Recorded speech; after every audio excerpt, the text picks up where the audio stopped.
ಹೀಗೆ ಇವರು ದನಕರ್ ಅವರ ಪತ್ರಕ್ಕೆ ಖರ್ಗೆ ಅವರು ಪ್ರತ್ಯುತ್ತರ ಕೊಟ್ಟು ಈ ತರದ ಇದನ್ನ ಅಲ್ಲಿ ಮಾಡಬೇಕಾಗಿತ್ತು ಅಂತ ವಿಂಟರ್ ಸೆಷನ್ ನಡೆದಾಗ ಪಾರ್ಲಿಮೆಂಟ್ನಲ್ಲಿ ರಾಜ್ಯಸಭೆಯಲ್ಲಿ ಧನ್ಕರ್ ಅವರು ಆಹ್ವಾನವನ್ನು ಕೊಟ್ಟಿದ್ದಾರೆ. ಅದು ವಿಡಿಯೋ ಕ್ಲಿಪ್ಪಿಂಗ್ ರೆಕಾರ್ಡು ಇದೆ. ಮತ್ತು ಅವರಿಗೆ ಸಸ್ಪೆಂಡ್ ಆಗಿ ಹೊರಗಡೆ ಹೋಗಬೇಕಾಗಿತ್ತು.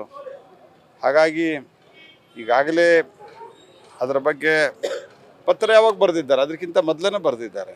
ಅದಕ್ಕಿಂತ ಮೊದಲು ಪತ್ರ ಬರೆದಿದ್ದಕ್ಕೂ ಅವರು ಈ ಪತ್ರ ಅಂತಿಮ ಅಂದರೆ ಈ ಸದನದಲ್ಲಿ ಅಂತಿಮವಾಗಿ ಬರೋದು. ಅದಕ್ಕಿಂತ ಮೊದಲು 2-3 ಸರ್ತಿ ಪತ್ರ ಬರೆದಿದ್ದಾರೆ, ಫೋನ್ ಮಾಡಿ ಹೇಳಿದ್ದಾರೆ.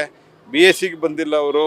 ಇವೆಲ್ಲ ಸಂಗತಿಗಳೇನಿದಾವಲ್ಲ, ಅವರಿಗೆ ಯಾವ ನಿರ್ಣಯವನ್ನು BScಯಲ್ಲಿ ಫ್ಲೋರ್ ಆಫ್ ದಿ ಹೌಸ್ ಮೇಲೆ BScಯ ಫ್ಲೋರ್ದಲ್ಲಿ ತೆಗೆದುಕೊಂಡಿದ್ದರು, ನಾವು ಸದನದಲ್ಲಿ ಪ್ಲೆಕಾರ್ಡ್ ತೊಗೊಂಡು ಬರೋದಿಲ್ಲ ಅಂಥೇಳಿ ಅದನ್ನು ಉಲ್ಲಂಘಿಸಿ ಸಸ್ಪೆಂಡ್ ಆಗಲಿಕ್ಕೆ ಅವ್ರು ಸಸ್ಪೆಂಡ್ ಆಗ್ಬೇಕಂತ ತೀರ್ಮಾನ ಮಾಡಿದರು.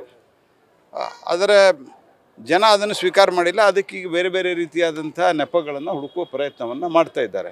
ಕಾಂಗ್ರೆಸ್ ಪಾರ್ಟಿ ಪ್ರಜಾಪ್ರಭುತ್ವದಲ್ಲಿ ನಂಬಿಕೆ ಇಲ್ಲ. ಕಾಂಗ್ರೆಸ್ ಪಾರ್ಟಿಗೆ ಏನಿದೆ ಅಂತಂದರೆ, ಇವತ್ತು ಅವ್ರು ನೋಡ್ರಿ, ಯಾವಾಗಲೂ ಇಶ್ಯೂ ಡೈವರ್ಟ್ ಮಾಡೋದರಲ್ಲಿ ಕಾಂಗ್ರೆಸ್ ಪಾರ್ಟಿ ಎಕ್ಸ್ಪರ್ಟ್. ಮೊದಲು ಅವರು ಚುನಾವಣೆ ಗೆದ್ದಾಗ, ಭಾರತೀಯ ಜನತಾ ಪಾರ್ಟಿ ಚುನಾವಣೆ ಗೆದ್ದು 4ನೇ ತಾರೀಕು ಸೆಷನ್ ಶುರು ಆದ ನಂತರ ಭಾಳ ಕಸಿವಿಸಿಕೊಂಡಿದ್ದರು.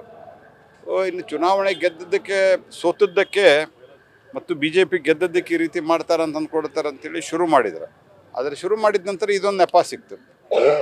ಈ ರೀತಿ ಮಾಡಿದ್ದಾರೆ. ಇಲ್ಲೂ ಸಹಿತ ಈಗ ಹಿಜಾಬದ್ದು ಯಾವ ಆಧಾರದ ಮೇಲೆ ಹೇಳ್ತೀರಿ ಮುಖ್ಯಮಂತ್ರಿಗಳು? ಇಲ್ಲದ ಹಿಜಾಬ್ ಬ್ಯಾನನ್ನು ನಾನು ಹಿಂತಕೋತೀನಿ ಅಂತ ಹೇಳೋದು ಎಂಥ ಮುಟ್ಟಾಳತನ ಇದು ಬೇಕು ಅಂತಲೇ ಜನರ ಒಂದು ಭಾವನೆಯನ್ನು ಕೆರಳಿಸಿ ವೋಟ್ ಬ್ಯಾಂಕ್ ಪಾಲಿಟಿಕ್ಸ್ ಮಾಡೋ ಸಂಬಂಧವಾಗಿ ಮಾಡಿದ್ದು. ಈಗ ಎಲ್ಲಿಯೂ ಹಿಸಾಬದ ಚರ್ಚೆನೂ ಇರಲಿಲ್ಲ, ಏನೂ ಇರಲಿಲ್ಲ. ಇವರ ದುರುದ್ದೇಶ ಇದೆ. ಇವರಿಗೆ ವೋಟ್ ಬ್ಯಾಂಕಿನ ರಾಜಕಾರಣಕ್ಕಾಗಿ, ತುಷ್ಟೀಕರಣದ ರಾಜಕಾರಣಕ್ಕಾಗಿ ಇದನ್ನು ಹೇಳಿದ್ದಾರೆ. ಮತ್ತು ಇದರ ಪರಿಣಾಮವನ್ನು ಎದುರಿಸಬೇಕಾಗ್ತದೆ. ಈಗ ಅವರು ಯಾವಾಗ ಎಲ್ಲಿ ಬೇಕಾದಲ್ಲೇ ಟೈಮ್ ಪ್ರಕಾರ ಚೇಂಜ್ ಆಗ್ತಾರೆ ಅವರು. ಕಾಂಗ್ರೆಸ್ ಪಾರ್ಟಿಯವರು ಮಧ್ಯಪ್ರದೇಶದಲ್ಲಿ ಬಂದರೂ ನಾವು ಹಿಂದೂ, ಮತ್ತು ಯಾವ ಬ್ರಾಹ್ಮಣ, ಬನಿಯಾ, ಜಾಟ್ ಈ ಏರಿಯಾದಲ್ಲಿ ಹೋದಾಗ ನಾವು ಹಿಂದೂಗಳು ಅನ್ನೋದು, ಆ ಏರಿಯಾದೊಳಗೆ ನಾನು ಕೂಡ ತಮ್ಮ ಗೋತ್ರ ಹೇಳಿಕೊಂಡು ಈ ಜನಿವಾರ ಪ್ರದರ್ಶನ ಮಾಡೋದು, ಇದು ರಾಹುಲ್ ಗಾಂಧಿಯ ಸ್ಟ್ಯಾಂಡರ್ಡ್ ಇದೆ. ಆ ರಾಹುಲ್ ಗಾಂಧಿ ಅಂತೆ ಇವರು ವರ್ತಿಸ್ತಾ ಇದ್ದಾರೆ. ಹಾಗಾಗಿ ಇಲ್ಲದ ಹಿಜಾಬ್ ಬ್ಯಾನನ್ನು ಏನು ಬ್ಯಾನ್ ತೆಗಿತೀರಿ ನೀವು ಸಿದ್ದರಾಮಯ್ಯನವರು? ನನ್ನ ಪ್ರಕಾರ ಎಲ್ಲವೂ ಗೊತ್ತಿದ್ದೇ ಮಾಡ್ತಾ ಇದ್ದಾರೆ. ಸಿದ್ದರಾಮಯ್ಯ ಇನ್ನೋಸೆಂಟು ಅಲ್ಲ, ಇಗ್ನೋರೆನ್ಸು ಅಲ್ಲ, ಮೂರ್ಖರಂತೂ ಅಲ್ಲೇ ಅಲ್ಲ. ಅತ್ಯಂತ ಕೆಟ್ಟ ಬುದ್ಧಿಯಿಂದ ಈ ಹಿಜಾಬದ ವಿಷಯವನ್ನು ಎತ್ತಿದ್ದಾರೆ.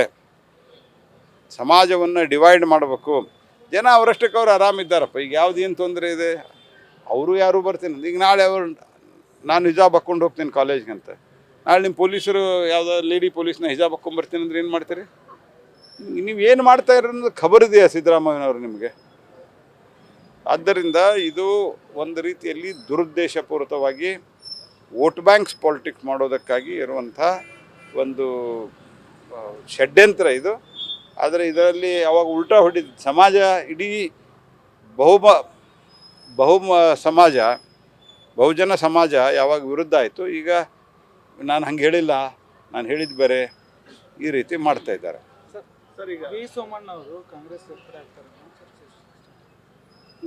ಈವರೆಗೆ ನನಗೆ ಮಾಹಿತಿ ಇಲ್ಲ. ನಾನು ಸೋಮಣ್ಣ ಅವ್ರಿಗೆ ಮಾತಾಡ್ತೇನೆ. ನ್ಯೂಸ್ ಫಸ್ಟ್, ನಿರ್ಭೀತಿಯಿಂದ ನಿಮ್ಮ ಪರವಾಗಿ.